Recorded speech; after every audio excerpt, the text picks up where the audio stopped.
今天在某某超市买了一盒田螺，尾巴是已经剪好的，只需要进行简单的清洗，再准备点紫苏叶子来做一道美味的田螺。配料有火锅底料、大蒜、生姜。先把生姜切成片，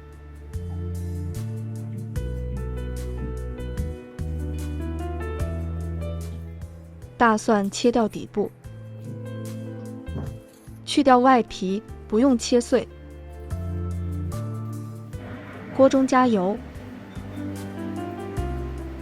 油热后下入火锅底料，炒化开来，再下入生姜，爆炒一下，接着下入大蒜，炒出香味。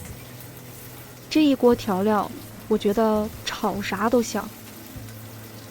接着下入田螺，翻炒入味。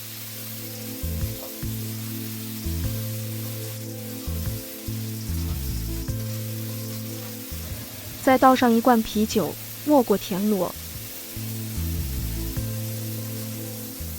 盖上锅盖煮个20分钟左右。盐就不用放了，火锅底料本身比较咸。时间到，开盖。怎么闻着一股臭味啊？还是从锅里出来的？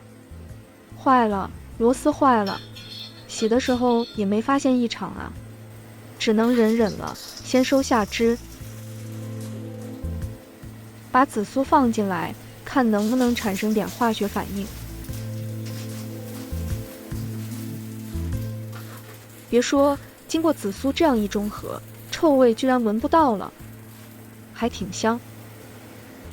不管了，先盛起来试试。看着好像没啥问题，你们说要不要尝一个试试？